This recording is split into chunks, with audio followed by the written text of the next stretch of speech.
Sarwardi. This is Professor Sarwardi, and I'm going to give a brief lecture on Acts 3 and 4 of the Tempest. The idea, of course, is to get you ready to discuss Act 5 on Tuesday. So just a reminder of some of the things we already discussed. We talked about the different characters and how each of them tries their own methodology for consolidating power. We mentioned how certain characters try to use marriage to consolidate power, and we mentioned Alonso. Keep also in mind a comparison between Alonso and Prospero, who is also interested in consolidating power through marriage, and pay attention to the differences between these two. We mentioned consolidating power through rape, which is how Caliban tries to people the island, and through usurpation, and usurpation is a form of consolidation of power that takes many different shapes, right?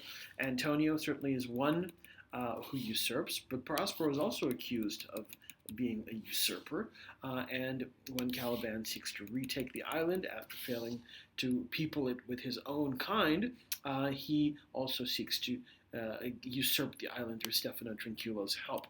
The other way that we discussed the power being consolidated is through this method of controlling narrative.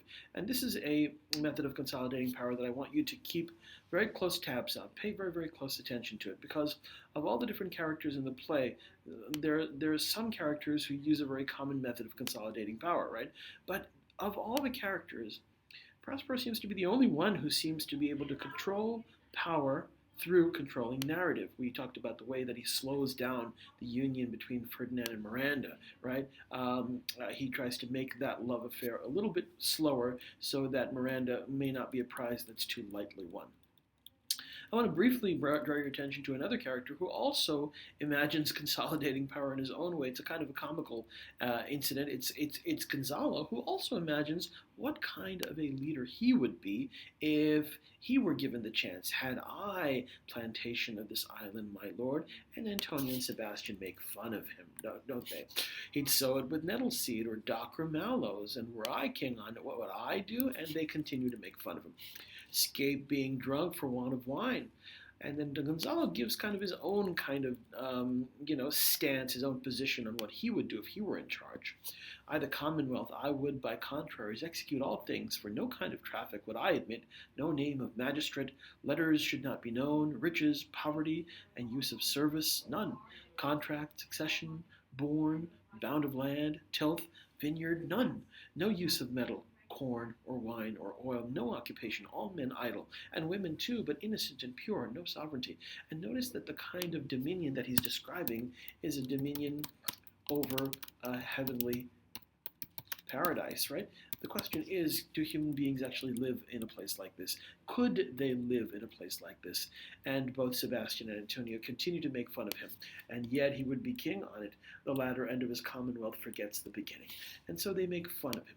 And so besides all the other characters who try to consolidate power in their own way, and we talked about how some of them are opportunistic, some of them are ruthless, Gonzalo seems to be the opposite, right? He seems to be a little bit naive in what a leader should be, right? And he represents one end of the spectrum, and that is the end that is a little bit naive, right? About the ways in which people can rule, right? We can't just do away with laws. We can't just do away with occupation. We can't just live in a paradise, because this isn't a paradise. And they make fun of him, right? This entire exchange. I won't read the whole thing, but they make fun of him. God save His Majesty, long live Gonzalo. Contrast this with certain other characters who are a lot more ruthless, right? Their idea of power is an idea that is much more ruthless, and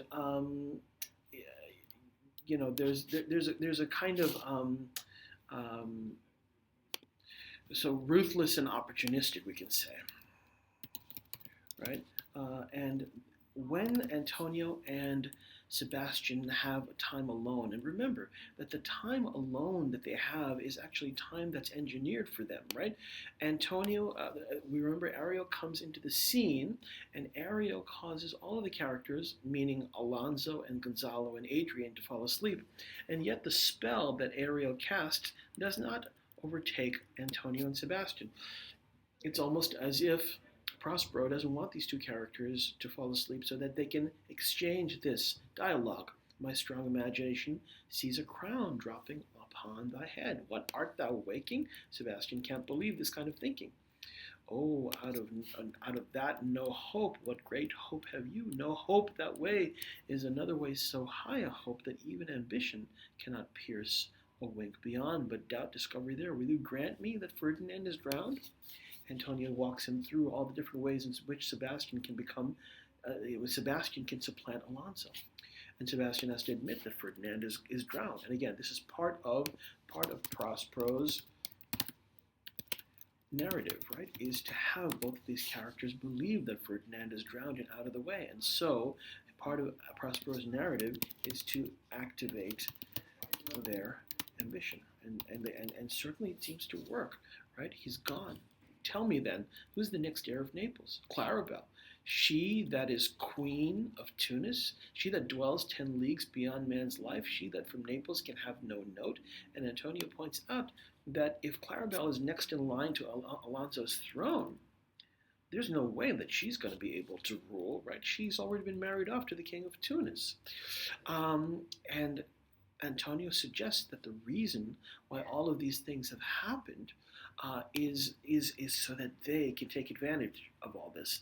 We all were sea swallowed, though some cast again, and by that destiny to perform an act whereof what's past is prologue, what is to come in yours and my discharge. This is very, very important. It's important dialogue. Antonio suggests to Sebastian that what's past is prologue. In other words, the death of Ferdinand and the marriage of Claribel is nothing more than a lead-in, right? That's what a prologue is. It's a lead-in to what's to come. And what's to come is in the discharge of Sebastian and Antonio. And so this idea of prologue, we'll note that Antonio also uses the language of narrative, right? What is a prologue? A prologue is found inside a narrative. But Antonio's idea of narrative is that all the past events have just been a lead-in to them usurping or supplanting Alonso. We know, in fact, that the prologue that Antonio believes is an opportunity for them is rather a series of events that have been engineered by Prospero in order to activate their ambition. So what is viewed as one kind of narrative in Antonio's estimation is in fact another kind of narrative that Prospero has engineered. Sebastian is curious. What stuff is this? How say you? 'Tis true, my brother's queen. My brother's queen of Tunis. So is she heir of Naples. There is some space, and Antonio tries to prod him on, a space whose very cubit seems to cry out. How shall that Claribel measure us back to Naples? Keep in Tunis and let Sebastian wake. And notice what Antonio is trying to do. He is trying to prod. He is trying to prod others towards the kind of ambition that he himself feels. Say this were the death that now had seized them. Why, they were no worse than they are now. There be that can rule Naples as well as he that sleeps, lords that prate as ambly and unnecessarily as this Gonzalo. And so he's suggesting to Sebastian that if these two men who are sleeping in front of us, that is to say Gonzalo and Alonso, if they were dead, this would be a means for your advancement, right? He's suggesting to Sebastian that if these two men were killed, there would be no witnesses, and seeing that Claribel and Ferdinand are already out of the way, Sebastian would automatically become the next in line to the throne of Naples. And Sebastian even remembers that I remember you did supplant your brother Prospero. True, and look how well my garments sit upon me, how much feeder than before. My brother's servants were then my fellows, now they are my men. And so what Antonio is doing is he's trying to goad Sebastian onto ambition and usurpation. And we talked about the fact that this seems to be a kind of behavioral pattern that Antonio demonstrates, right? And Prospero knows enough about this behavioral pattern to predict that if he sets up the circumstances such as Alonso and Gonzalo are sleeping, that Antonio will want to do something like this and will suggest something like this to Sebastian. We even wondered to ourselves that if Sebastian goes along with this, how long it will be before Antonio finds someone else to supplant Sebastian as the king.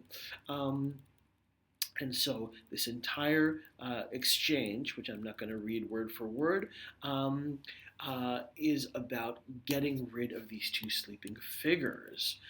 And they even plot about who will kill whom. As they are about to slay Gonzalo and Alonso, Ariel comes in, and Ariel says, my master through his art foresees the danger that you, his friend, are in, and sends me forth, for else his project dies, to keep them living. And so, interestingly enough, Ariel comes in, wakes Gonzalo, and the plot is over for all intents and purposes. So here's a question to ask: why give them the opportunity, right, to kill Alonso and Gonzalo, but not have them actually go through with it? That's a question that I'm going to ask in class next time. So I'll plant that in your mind and ask you to think about it. They have the opportunity to kill them, but Prospero doesn't want them to actually do the deed. The question is why? Why even give them? Why even activate their ambition? What's the purpose behind that? So, on one hand, you've got Antonio and Sebastian plotting a usurpation of Prospero, and then on the other hand, we talked about Caliban, Stefano, and Trinculo. Caliban suggests exactly how they should do it. I say, by sorcery he got this island. From me he got it, if thy greatness will revenge it on me, for I know thou darest, but this thing dare not. That's more certain. I shall be lord of it, and I'll serve thee. Again, we talked about Caliban sort of going back to that pattern of service.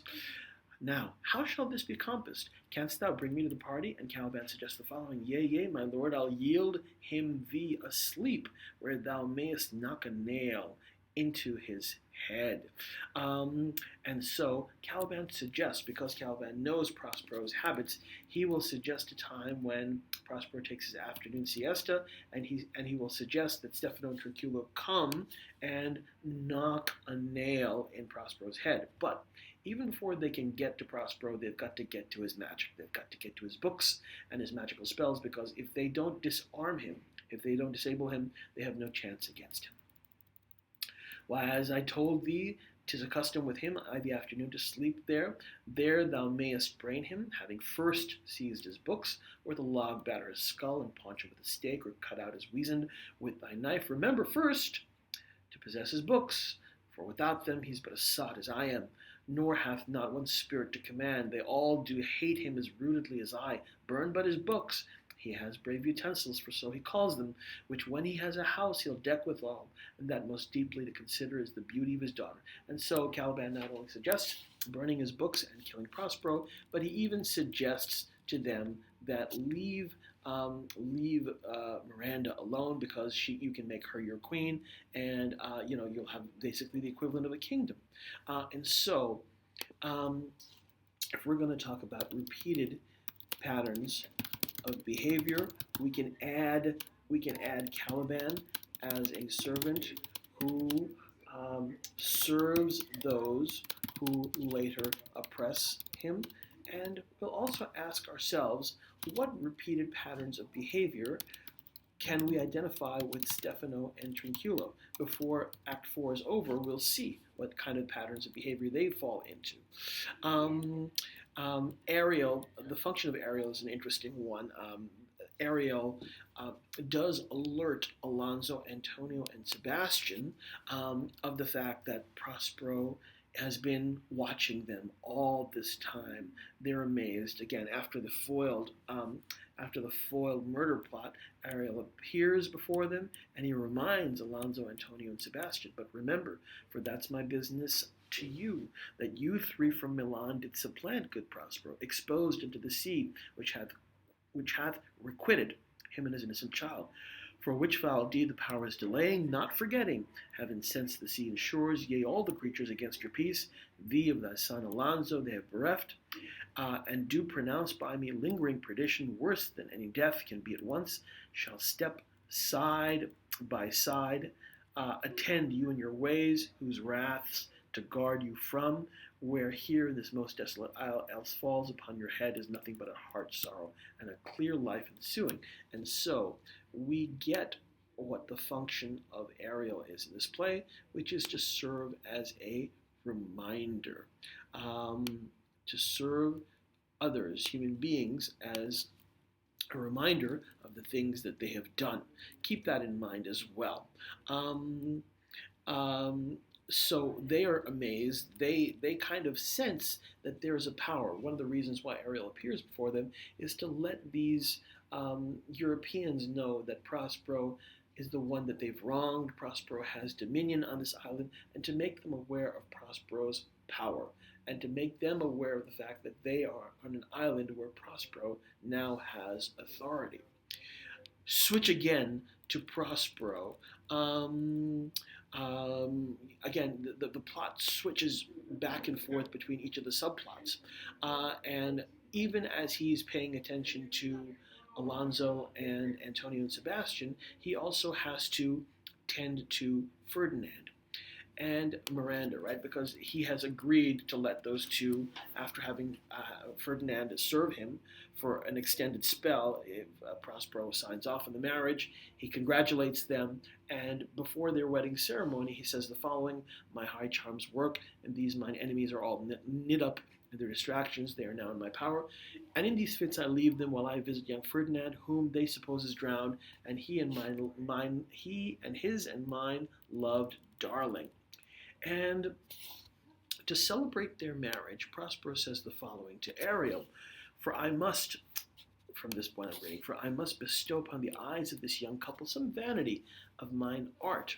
It is my promise, and they expect it from me." And so keep this in mind: some vanity of mine art.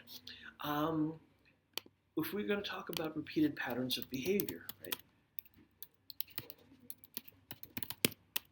Is this one of Prospero's repeated patterns of behavior, this vanity of his art? He comes up with a lavish kind of ceremony filled with sprightly figures and fairies, and he basically stages for them a feast for the eyes, filled with all kinds of music and color and spectacle. And at one point, while everyone is completely enamored with this amazing stage production in front of them, the stage directions say the following: "Enter certain reapers, properly habited, they join with the nymphs in a graceful dance, towards the end whereof," here's the important part, "Prospero suddenly starts and speaks, after which to a strange, hollow, and confused noise they heavily vanish." And the reason why Prospero starts suddenly, the reason why all of a sudden he has this sort of moment of shock, is the following. He says in an aside, no one can hear him say this: "I forgot that foul conspiracy of the beast Caliban and his confederates against my life. The minute of their plot is almost come." If we're going to talk about repeated patterns of behavior, can you make a connection between what's going on over here, right? Between Prospero, that monarch who takes pride in his art, in his magic, right? To the extent of forgetting his political responsibilities. Does this remind you of anything earlier that happened, right? And I think that if you stretch back, you will remember that the very same thing happened in Milan, right? That Prospero forgot about all of his governmental responsibilities, his political responsibilities. He became so enamored and so engrossed in his books and his black magic that he handed over authority to Antonio, and he forgot that he was supposed to be a ruler and supposed to keep tabs on the people beneath him. And if we're going to talk about repeated patterns of behavior, Prospero is in danger of repeating the very same behaviors that cost him his rule on the mainland. He's in danger of this, and just in the nick of time, he suddenly remembers that I'd better leave my art, I'd better leave my black magic, and instead tend to Caliban. And he immediately disperses the entire gathering, and the play once again turns to Caliban. Now, again, if we're going to talk about repeated patterns of behavior, notice what happens when Caliban, Stefano, and Trinculo are alone in in Prospero's chambers. Remember, they're there to kill him, right? But Prospero himself is not there. He's not there. So they get access to his bedchamber, where his books are, where his magical, where his wand is, and his books are, and his robe is. And Caliban says, "Prithee, my king, be quiet. Seest thou here? This is the mouth of the cell. No noise and enter. Do that good mischief which may make this island thine own forever, and I, thy Caliban, for I, thy foot licker. Give me thy hand, I do begin to have bloody thoughts. O King Stefano, O peer, O worthy Stefano, look what a wardrobe is here for thee." Interestingly enough, once they're inside the chamber, Caliban reminds them the number one thing for you to do is snatch his magical books and his instruments, destroy them. Instead, what's the first thing that Trinculo notices? Look what a wardrobe is here for thee. Caliban reminds them, "Let it alone, thou fool, it is but trash," right? But Trinculo and Stefano are in no mood to listen. "Oh ho, monster, we know what belongs to a frippery, O King Stefano." And Stefano is also enamored. "Put off that gown, Trinculo, by this hand, I'll have that gown." And Trinculo says, "Thy grace shall have it." And while these two men are arguing over are arguing over trash, as Caliban calls it. Time's wasting. The dropsy drowned this fool. What do you mean to dote thus on such luggage? Let it alone. Do the murder first. If he awake from toe to crown, he'll fill our skins with pinches, make us strange stuff. And so, if you're going to talk about repeated patterns of behavior, or if you're going to talk about even more than repeated patterns of behavior, philosophies of rule, right? Philosophies of power and rule. One of the things we can say about what Stefano and Trinculo's philosophy of rule or consolidating power or consolidating rule is that they are too taken in by the fripperies, by the luggage, by the external signs of rule. They're much more interested in the things that dazzle the eye and less interested in the real source of rule, right? And so Caliban realizes he's chosen the wrong partners, and they're caught, aren't they? Right? The Act 4 scenes, Act 4 ends with them being caught in the middle of the usurpation plot, and Caliban basically holds his head in his hand and says, "Oh my goodness, what a mistake I made. These two were so taken in by the fineries of rule that they forgot to do the job that I reminded them to do." So anyway, what we'll do when we get to class is we will take all of this, synthesize it, and one of the questions that I want you to think about is that why does the play end in the way that it does, with Prospero kind of surrendering his control. So anyway, I'll pause it here, and please consider all of this and put it into conversation with Act 5, and we will pick up again tomorrow.